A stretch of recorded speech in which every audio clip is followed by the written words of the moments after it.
നമ്മൾ ശ്രീമൂലസ്ഥാനത്തേക്കാണ് പോകുന്നത്. VS രഞ്ജിത്തും ജേസൺ ചാമോളപ്പിലും നമുക്കൊപ്പമുണ്ട്.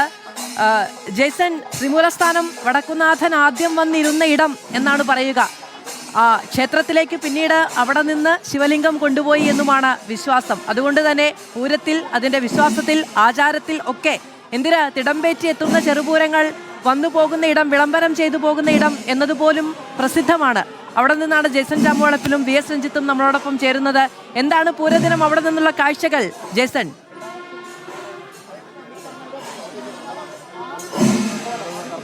മാധു, നോക്കൂ, പൂരം കാണാൻ പോവാന്ന് പറഞ്ഞാൽ നമ്മളെ സംബന്ധിച്ച് പലതാണ് കാഴ്ചകൾ. ഈ ആൾക്കൂട്ടത്തിൽ ഇങ്ങനെ ലയിച്ച് ഈ ഗജരാജന്മാര് നടക്കുന്ന പോലെ തന്നെ നമുക്കും പതുക്കെ നടക്കാൻ പറ്റും. ആനച്ചന്തം ആസ്വദിക്കാൻ പറ്റും, മേളച്ചന്തം ആസ്വദിക്കാൻ പറ്റും. വെടിക്കെട്ട് ഇത്തവണ ഇല്ലെന്നേ ഉള്ളൂ. വെടിക്കെട്ട് കാണാൻ കൂടിയാണ് മേളത്തിന് ആളുകൾ എത്തുന്നത്. കുടമാറ്റത്തിന്റെ ദൃശ്യഭംഗികൾ ആസ്വദിക്കാൻ പറ്റും. അങ്ങനെ മേളം എന്ന് പറഞ്ഞാൽ ഒരു കാഴ്ചയല്ല, അതിൽ പല കാഴ്ചകളുണ്ട്. ആ കാഴ്ചകളിൽ ഏറ്റവും പ്രധാനപ്പെട്ട ഒന്ന് ഘടകപൂരങ്ങളുടെ വരവാണ്. 8 ഘടകപൂരങ്ങളാണ് വടക്കുന്നാഥനെ വണങ്ങി വലം വെച്ച് ഇവിടെ നിന്ന് പോകാൻ പോകുന്നത്. അതിൽ ആദ്യത്തെ ഘടകപൂരമായിട്ടുള്ള കണിമംഗലം ശാസ്താവിന്റെ ഘടകപൂരം ഇതാ ഈ പടിഞ്ഞാറ് പുറത്തേക്ക് ശ്രീമൂലസ്ഥാനത്തേക്ക് വരാൻ പോവുകയാണ്. പഞ്ചാരി മേളമാണ് അകത്ത് കൊട്ടിയത്, പുറത്ത് പാണ്ടി കൊട്ടും. അങ്ങനെ പാണ്ടിയുടെയും പഞ്ചാരിയുടെയും ഒക്കെ താളത്തിൽ ലയിച്ച് നമുക്കിങ്ങനെ നടക്കാൻ പറ്റും. അതിൻ്റെ കൂട്ടത്തിൽ ആനകളുടെ വരവുണ്ടാവും. ഈ ഗജരാജന്മാരായിട്ടുള്ള തെച്ചിക്കോട്ട് രാമേന്ദ്രൻ മാത്രമല്ല കേട്ടോ, ഇപ്പോൾ ആനകൾക്ക് ഇഷ്ടംപോലെ ഫാൻസ് ഉണ്ട്. ഇപ്പോൾ കുറേ ആളുകൾ വന്ന് നിൽക്കുന്നുണ്ട്. എവിടുന്ന വരുന്നത് ചേട്ടാ? കണിമംഗലം നാട്. ഇവിടുന്ന് കണിമംഗലം നിങ്ങളെ പൂരാണോ? ഈ ഇപ്പോ പൂരം കാണാൻ വരിക എന്ന് പറയുമ്പോഴേ നിങ്ങളത് വീട്ടിലൊക്കെ വലിയ ആഘോഷം ഉണ്ടാവുമല്ലോ, നാട്ടിലൊക്കെ ആളുകൾ, പുതിയ ആൾക്കാരൊക്കെ വരും. എങ്ങനെ വീട്ടിലൊക്കെ പൂരത്തിന് വരും? എല്ലാവരും ഭയങ്കര ആഘോഷത്തിൽ തന്നെയാണ്. എല്ലാവരും ഉണ്ടാവും. ഈ വർഷത്തെ പൂരത്തിന് ചെറിയൊരു സങ്കടം ഉണ്ട്. എന്നാലും ഇത് ഒഴിവാക്കാറില്ല, എല്ലാവരും ഇതെല്ലാം കൊല്ലം ഉണ്ടാവാറില്ല ജീവിതത്തിന്. അതെ. അപ്പോൾ തൃശ്ശൂരുകാരെ സംബന്ധിച്ച് ഇത് ജീവിതത്തിന്റെ ഭാഗമാണ്. അവരുടെ വീട്ടിലൊക്കെ വലിയ വിരുന്നുകാരും കാര്യങ്ങളൊക്കെ വരും, ബന്ധുക്കളൊക്കെ തിരിച്ചെത്തുന്ന ഒരു ദിവസം കൂടിയാണ്. അപ്പോൾ ഒരു വാർഷിക കലണ്ടറിൽ പൂരം എന്ന് പറയുന്നത് ആരാണ്? നമുക്ക് ഒരു അതിഥി കൂടിയുണ്ട്. പൂരം എന്ന് പറയുമ്പോൾ നേരത്തെ മാധു സൂചിപ്പിച്ച പല മുഖങ്ങളിൽ ജയരാജ് വാര്യരുടെ മുഖം നമുക്ക് മുന്നിലേക്ക് വരും. അങ്ങനെ പല മുഖങ്ങളിൽ ഇതാ പെരുവനം നമുക്കൊപ്പം ചേരാൻ പോവുകയാണ്. മേളപ്രമാണിയായിട്ടുള്ള മേളം എന്ന് കേൾക്കുമ്പോൾ നമ്മുടെ മനസ്സിലേക്ക് വരുന്ന 2-3 മുഖങ്ങളിൽ ഏറ്റവും പ്രധാനപ്പെട്ട മുഖമാണ് പെരുവനത്തിൻ്റെ മുഖം എന്ന് പറയുന്നത്. അപ്പോൾ എവിടുന്ന വരുന്നത്? ഇവിടെ തന്നെയാണ്, തൃശ്ശൂർ കണിമംഗലം. അതെ. എന്താണ് വീട്ടിലൊക്കെ ആഘോഷം? വീട്ടിലാഘോഷമാണ്, എല്ലാവരും ഉണ്ടാവും, ബന്ധുക്കളെല്ലാവരും ഉണ്ടാവും, വന്നിട്ടുണ്ട്. അപ്പോൾ പെരുവനം നമുക്കൊപ്പം ചേരുകയാണ്. മേളം ഇങ്ങനെ മുഴങ്ങുകയാണ്. എന്താണ് പെരുവനം ഇത്തവണത്തെ? തൃശ്ശൂപുരം ഇത്തവണ മരണപ്പെട്ടവരുടെ സ്മരണ മനസ്സിന് തേങ്ങലാണ്. അപ്പോൾ നമ്മൾ അവർക്ക് ആദരാഞ്ജലികളും പ്രണാമം പറഞ്ഞുകൊണ്ട് പൂരം ചടങ്ങായിട്ട് നടത്താൻ നമ്മുടെ കടപ്പാടാണ്.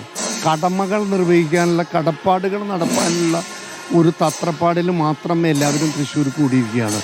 ആരുടെ മനസ്സും സന്തോഷിക്കുന്നില്ല. നമ്മുടെ മനസ്സ് സന്തോഷിച്ച് തുള്ളിച്ചാടുന്ന നിമിഷമാണ് തൃശ്ശൂർ പൂരം. അതേസമയം ഇത്തവണ തൃശ്ശൂർ പൂരത്തിൽ നമുക്ക് കിട്ടിയ ആഘാതം നമ്മളെ കോവിഡ് തളർത്തി. അതേപോലെ ഇത്തവണ ഉണ്ടായ ദുരന്തം ഇനി ഉണ്ടാവരുത് എന്നുള്ള പ്രാർത്ഥന, മരിച്ചവർക്കുള്ള ആദരാഞ്ജലി, ആശുപത്രിയിൽ കിടക്കുന്നവർക്കുള്ള ശുശ്രൂഷ, അവരുടെ അസുഖം മാറി ഉള്ള പ്രാർത്ഥന, കാണാത്തവരെ കണ്ടുകിട്ടാനുള്ള പ്രാർത്ഥന, അതായിട്ടാണ് പൂരം ഇത്തവണ നടത്തുന്നത്.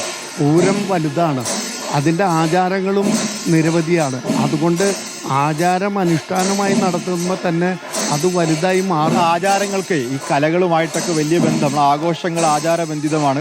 ആചാരങ്ങൾ കലകളുമായി ചേർന്ന് നിൽക്കുന്നതാണ്. ഇപ്പോൾ ഇവിടെ മുഴങ്ങുന്ന പാണ്ടിമേളമാണെങ്കിലും നേരത്തെ പഞ്ചാരി മുഴങ്ങി, ഇപ്പോൾ അതൊക്കെ നമ്മുടെ ആചാരബന്ധിതമായ കാര്യങ്ങളാണ്. അപ്പോൾ അതൊന്നും നമുക്ക് മുടക്കാനും പറ്റില്ലല്ലോ.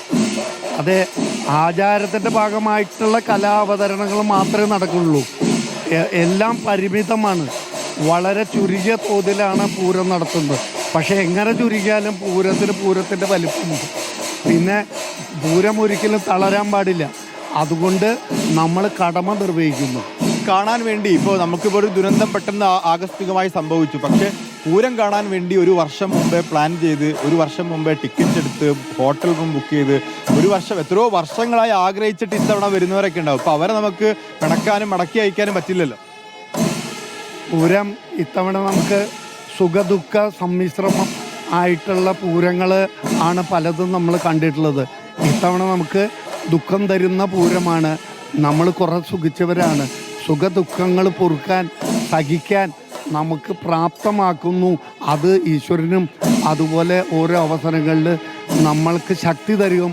ആ ശക്തി കിട്ടാനുള്ള പ്രയാണത്തിൽ പ്രാർത്ഥനയാണ് നമ്മൾ ഇത്തവണ പൂരത്തിന്. പെരുവനം ഭക്തന്മാരാരെയാണ് നമ്മൾ കേട്ടത്. കേരളത്തിന്റെ വാദ്യ പെരുമ, അതിന്റെ മുഖം എന്നു തന്നെ നമുക്ക് വിശേഷിപ്പിക്കാൻ കഴിയുന്ന തൃശ്ശൂർ പൂരത്തിന്റെ പ്രമാണി എന്ന നിലയ്ക്ക് നമ്മൾ കാണുകയും അഭിമാനത്തോടു കൂടി അനുഭവിക്കുകയും ചെയ്യുന്ന പ്രതിഭയാണ് പെരുവനം.